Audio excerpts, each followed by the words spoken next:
안녕하십니까. 강도 감춰진 하나님 나라 31강 하겠습니다. 219쪽입니다. 이 책 순서로 보면 20장 버림받음의 절규입니다. 거의 다 했죠. 봅시다. 20장 버림받음의 절규, 21장 은밀한 부활. 이게 마지막입니다. 21장까지가. 그럼 매진말이 있으니까 그거까지는 봐야죠. 그러면 한 3장 남았으니까 한 5번 정도 하면 다 끝날 것 같습니다. 219쪽입니다. 버림받음의 절규. 어떤 내용일지는 예상이 되죠. 제자들에게 버림받았고 예수님이 급기야는 하나님에게서 버림받았고 그렇습니다.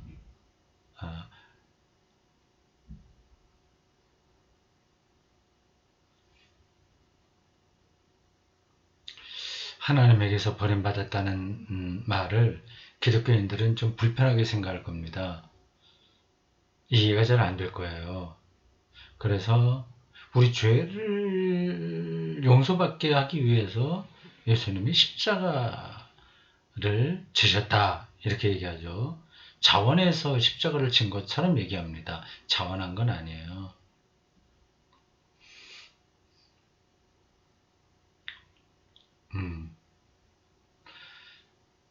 일반 기독교를 그냥 대중적으로 이해하려고 하는 사람들은 이러한 예수님의 버림받음과 우리 인류의 죄와 예수의 십자가가 자원에서 한 게 아니다 라든지 예수의 부활이 죽은 자로부터 다시 살아난 게 아니다 이런 표현들을 불편하게 생각합니다. 어떤 영적인 속사정이 있는데 그런 데까지 들어갈 필요를 느끼지 않습니다. 그리고 그럴 만한 여유도 없죠. 그러나 누누이 말씀드리지만 설교자는 그 맥락을 분명하게 붙들고 있어야 됩니다. 그래야 그 준비가 되지 않은 청중들에게도 그 준비가 된 설교자를 통해서 기독교의 중심이 전달될 수 있어요.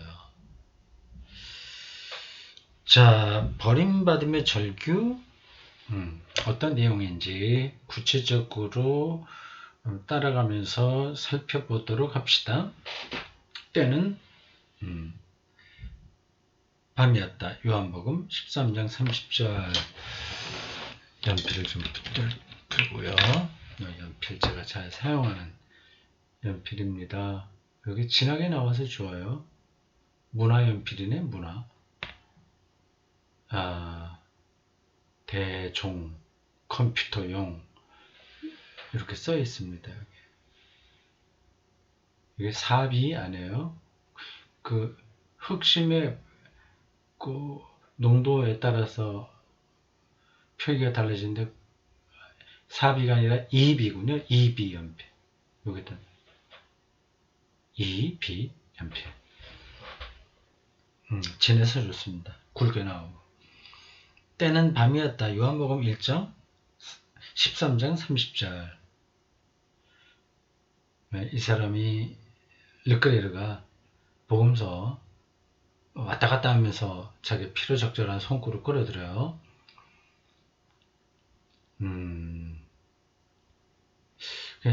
어떤 때는 좀 지나치다 하는 생각이 들 때가 있긴 있어요. 이게 자기 생각에 맞는 말만 골라서 뜯어 맞추는 느낌이 살짝 많이는 아니고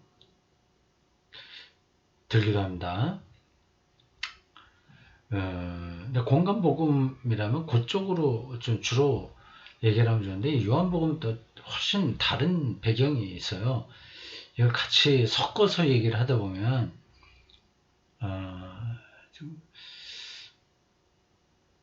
너무 이제 자기의 관점을 부각시키려고 조금 지나치다 그런 느낌이 들긴 합니다. 근데 말도 되지 않은 거를 하는 건 아니니까 이 사람 글쓰기의 특색이다 이런 정도로 생각하면 될 것 같습니다.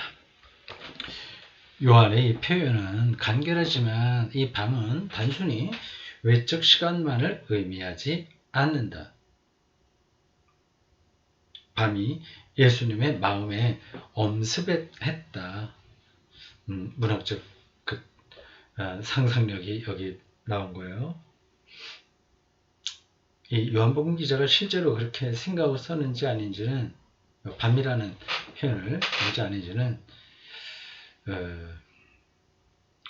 다 모르죠.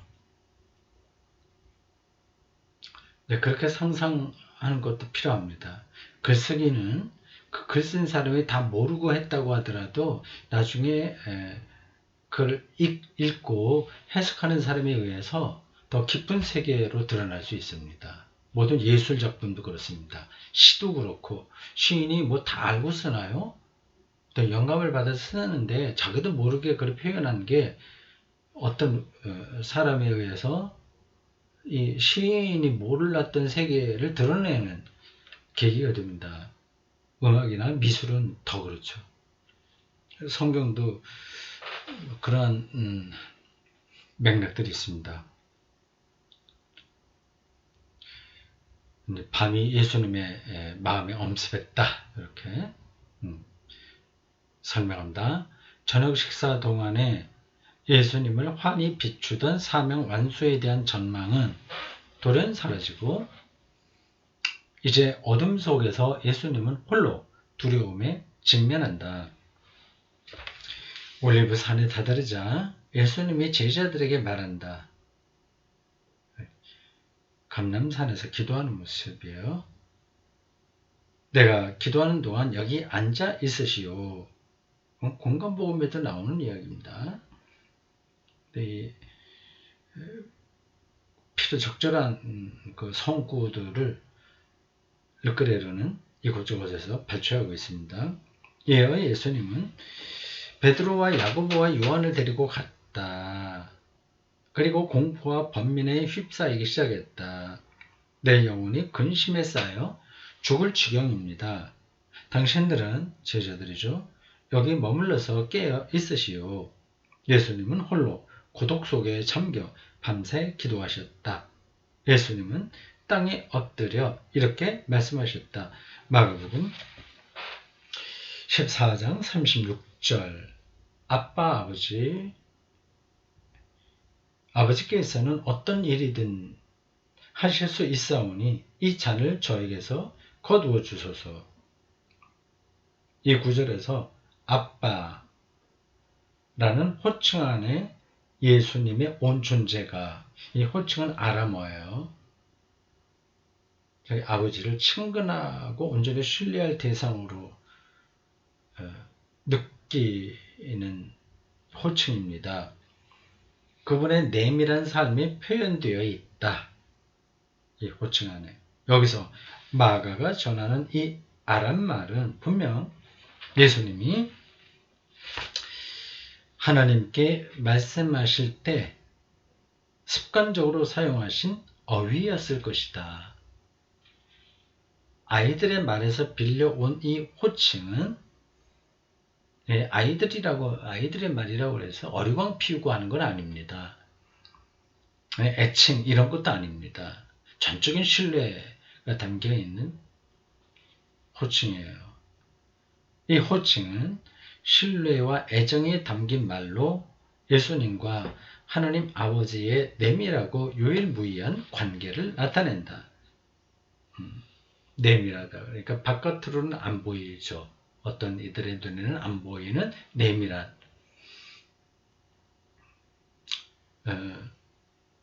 그 관계가 그 호칭에 있는 겁니다. 그 유일무이한 관계. 그 어떤 사람에게서도 하나님과 이런 관계는 나타나지 않았다. 그 얘기입니다. 그래서 하나님의 외아들 표현이 나오는 거죠. 그런데 이 어둠의 시간, 예수님의 입에서 나오는 이 호칭은 비탄의 외침일 뿐이다. 역설적이죠. 하나님은 아빠 아버지라고 부르는데 실제로는 비탄, 절망이 떨어진 거죠. 예수님은 아버지께 죽음을 거두어 달라고, 자신을 버리지 말아 달라고 간청한다. 이걸 아주 실질적으로 이해하셔야 됩니다. 예수가 하나님을 향한 호소가 여기 담겨 있어요. 절규죠. 절체절명에 떨어진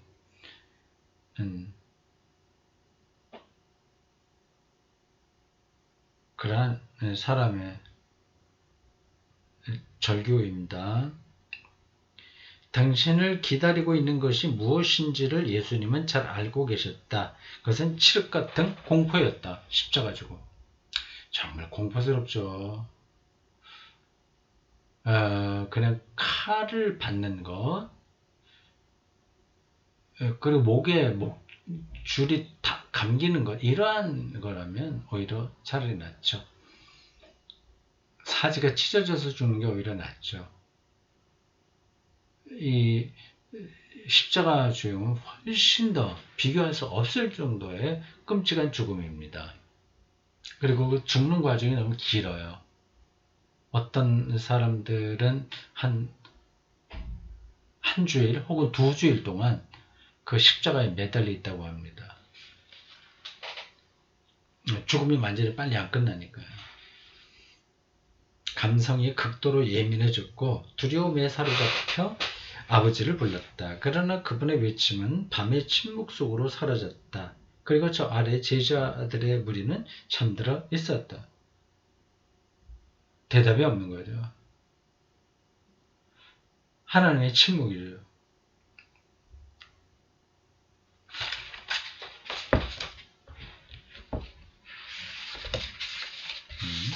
그래서 버림받음이라고 얘기하는 겁니다.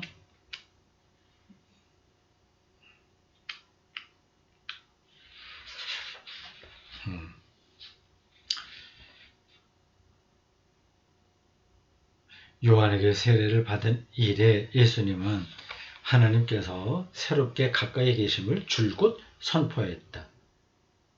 하나님 나라가 왔다는 거죠. 가까이 하나님의 현존을 가리킵니다. 그걸 실질적으로 저게 느끼면서 말씀을 선포했습니다. 그리고 이를 자신의 내밀한 경험, 곧 예수님이 아버지와 맺은 관계에 비추어 알렸다. 하나님 아버지다. 우리는 종이 아니라 이제 아들이다. 그분을 어떤 잘못한 사람들을 책망하고 저주하는 분이 아니라 사랑하는 분으로 경험한 거죠. 예수님은 당신이 사람들에게, 특히 가장 소외된 이들에게 가까이 가도록 아버지로부터 파견된 이라고 밝혔다. 소외된 이들은 신으로부터 버림받은 이들입니다. 이 사회가 다 그런 사람들을 이렇게 배척함으로써 상대적 만족감, 그리고 자신들의 안전을 도모합니다. 사회 체제와 질서입니다. 이제 그런 이들을 예수님이 찾아갔죠. 그들에게도 하나님 사랑, 하나님 현존이 있다는 거죠. 그렇게 외친 분인데 지금 바로 그 시간, 밤의 시간에 예수님은 하나님에게서 멀리 떨어짐을, 즉 하나님의 부재를 느꼈다. 이 아이러니도 이보다 더한 아이러니가 없죠.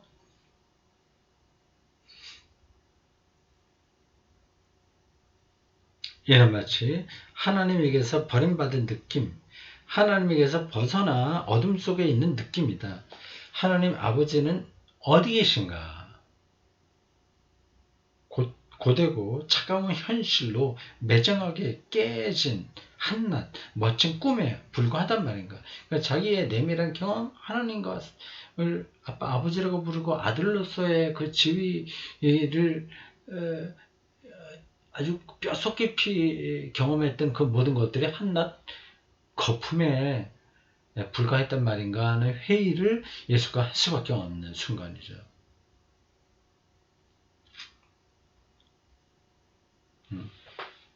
아버지의 부재는 이 아들에게 죽음의 고통이었다. 이는 예수님이 어느 정도 자신을 하나님의 아들이라고 느꼈는지를 보여준다. 어느 정도로 하나님.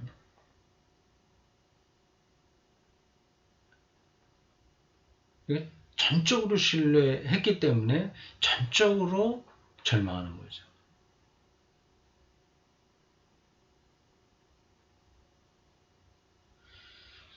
그러니까 사랑을 해보지 않으면 그런 게 없으면 사랑이 없는 상태 그걸 잘 느끼지 못합니다.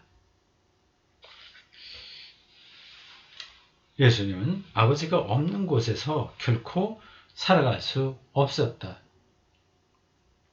그런데 지금 예수님은 물 밖으로 내던져진 물고기처럼 그곳에 계신다. 하나님 안에서만 자기의 존재 근거가 가능했었는데 이제는 하나님 밖에 던져진 상태가 됐으니 예수가 어느 정도로 절망했을지 상상해가죠. 지금 이 순간 예수님은 피땀을 흘린다. 이보다 더 큰 고통은 없을 것 같은 영혼을 앗아가는 고통이다. 이 순간은 하나님도 침묵하는 시간이다.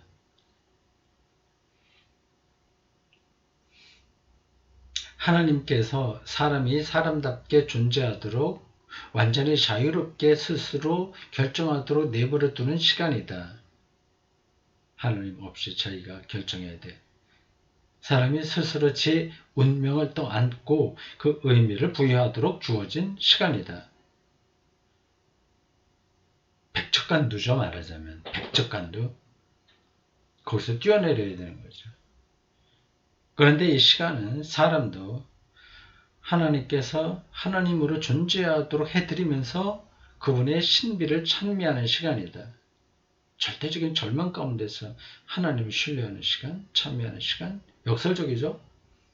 예수님은 아버지께 온 힘을 다해 십자가의 잔혹한 죽음과 그 형벌과 연결된 저주를 피하게 해주십사 간청한다.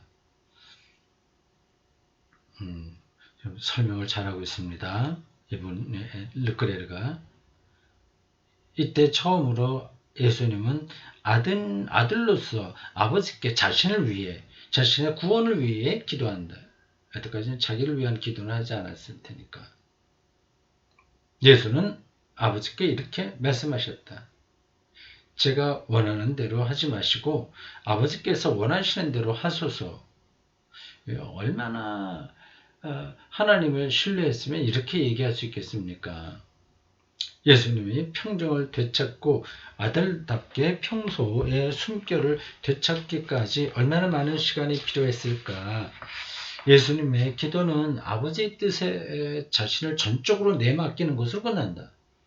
이게 가장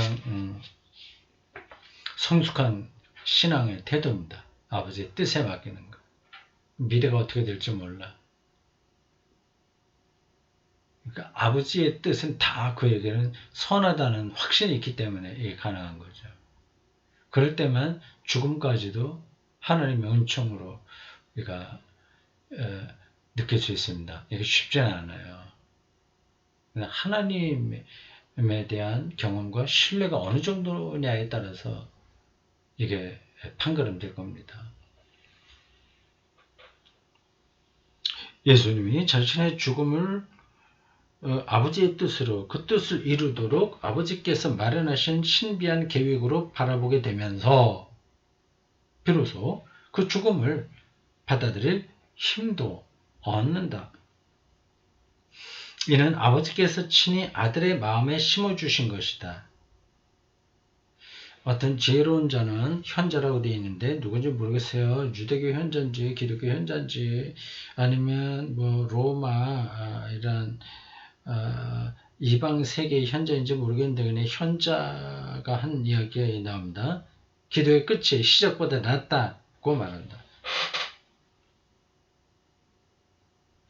약간 뜬금없는 표현이에요.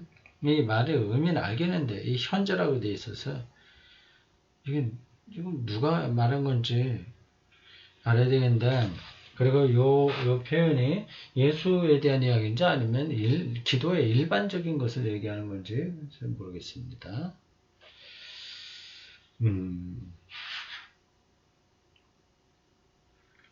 마음은 기도를 통해 가벼워진다. 기도를 하고 나면 사람의 마음이 더 이상 처음과 같은 마음이 아니기 때문일 것이다. 일반적인 이야기 같아요. 기도의 일반론적인 규정, 요 문장이 그렇습니다. 기도의 끝이 시작보다 낫다. 마음은 기도를 통해 바뀌고 가벼워진다. 그는 자신의 근심과 고뇌를 하나님께 맡긴다. 이러한 강한 신뢰를 가지고 예수님은 분연히 자리를 털고 일어난다. 이제 그분은 적들에게 당신을 내맡기러 갈 것이다.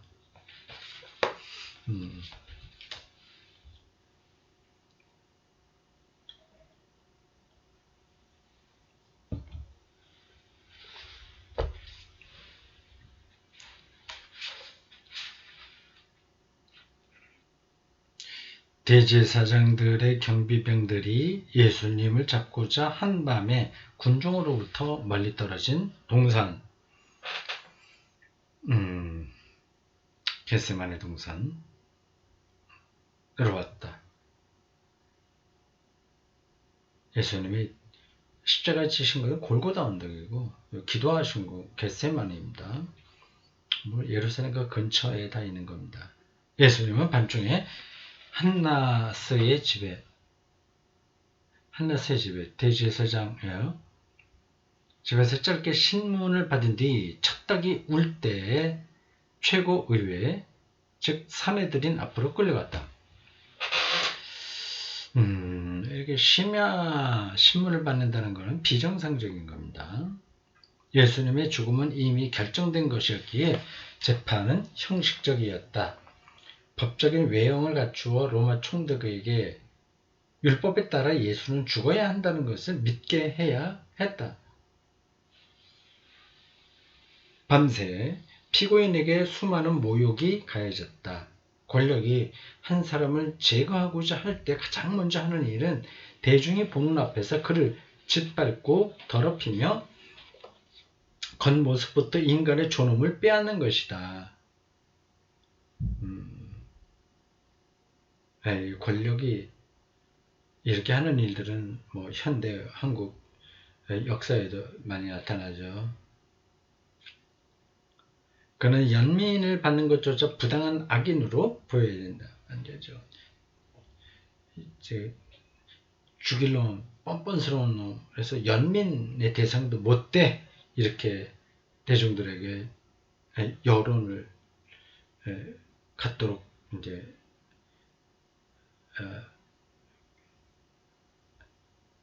작업을 하는 거죠.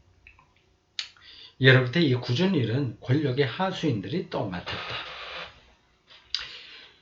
사내들인 최고의회에서 사형 선고가 내려진 뒤부터 모든 일들이 일사천리로 이루어졌다. 큰 축일인 안식일 이전에 큰 축일 그 6월절이 낀 안식일이니까 큰 축일이라고 표현한 것 같습니다. 안식일 이전에 모든 일을 끝마쳐야 됐다. 그런데 넘어야 할 마지막 장애물이 아직 남아있었다. 사형 선고를 집행시킬 수 있는 유일한 사람인 로마 총독의 승인을 얻어내는 일이었다. 그래서 날이 채 밝기도 전에 예수는 빌라도 총독의 관저로 끌려갔다. 이런 것도 아주 비상한 사건이에요. 정상적인 사법 메커니즘이 작동되지 않은 거죠. 빌라도는 피고인을 보자 망설였다. 사형을 내릴 만한 범행을 저지른 죄인이라는 판단이 서지 않자 빌라도는 피고인을 매질을 한 뒤에 풀어주려고까지 생각했다. 그러나 예수 결국 유대인들의 압력에 두 손을 들었고 그들의 환심을 사고자 십자가형에 처하라며 피고인들을 그들에게 넘겨주었다. 이건 뭐 우리가 다 알고 있는 이야기입니다. 근데 이것도 객관적인 사실이라고 단정하기는 어렵습니다. 빌라도에게 책임이 없었다면 복음서는 주로 그런 쪽으로 설명하고 있는데, 그러면 사도신경에 빌라도가 언급되면 좀 곤란한 거죠. 그보다는 제사장들의 책임이 더 큰 거죠. 근데 빌라도가 사도 신경에 중요한 예수를 십자가 처형시킨 장본인으로 언급됐다고 하는 것은 이 사람에게 실제적인 책임이 있다, 그런 뜻입니다.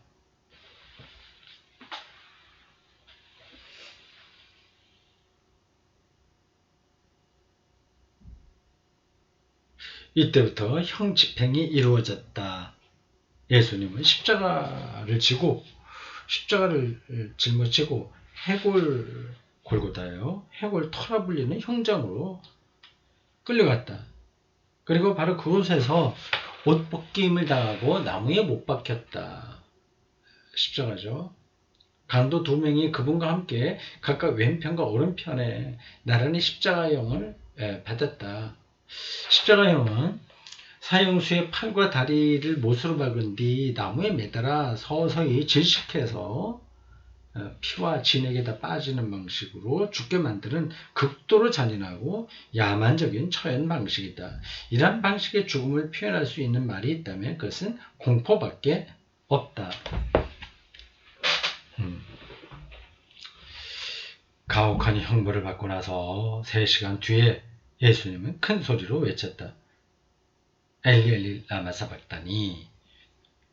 이는 번역하면 나의 하나님 나의 하나님 어찌하여 나를 버리셨습니까? 라는 뜻이다. 이것은 이제 아람어죠. 엘리 엘리 라마 사박다니.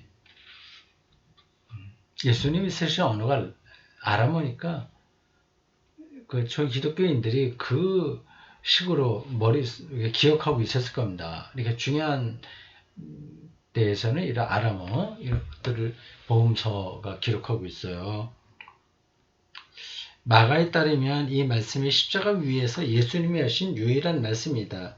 물론 가상 7원이라고 다른 데도 나오는데 마가복음은 요 하나만 얘기합니다. 더 실질적이죠. 예수님에 대한 그 묘사, 예수님에게서 벌어진 일들을 가능한 대로 사실적인 바탕에서 전하려고 했었던 복음서가 마가복음이거든요.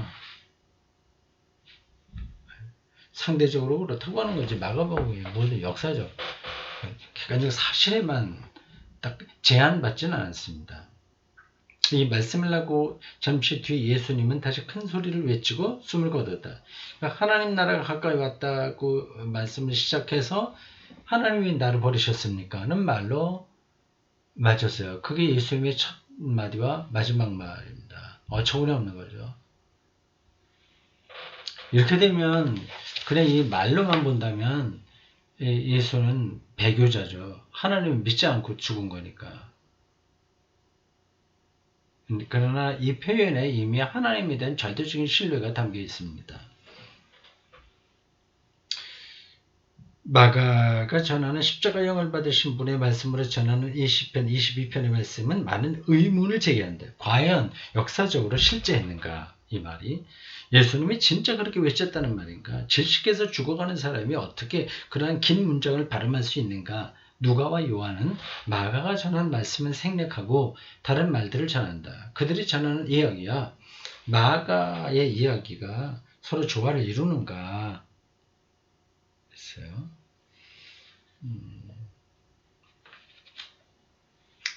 그렇죠. 그거 궁금하죠.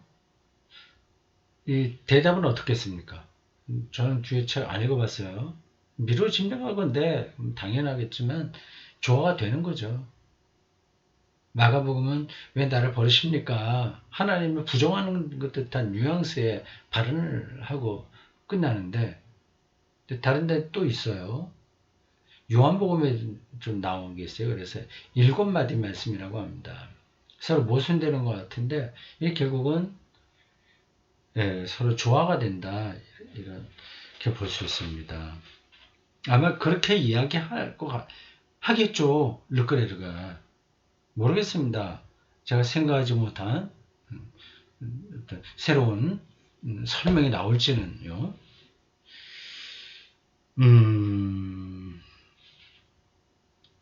좀 더 볼까요? 여기까지만 할까요? 조금만 더 보겠습니다. 여기서 한 가지 중요한 점을 짚고 넘어가는 것이 좋겠다. 예수님의 순환과 죽음을 전하는 이 복음서 이야기들은 전승이에요. 전승? 은 사실을 아주 상세하게 전하는 정책 보고서나 신문 기사가 아니라는 것이다. 이건 제가 여러 번 얘기한 겁니다.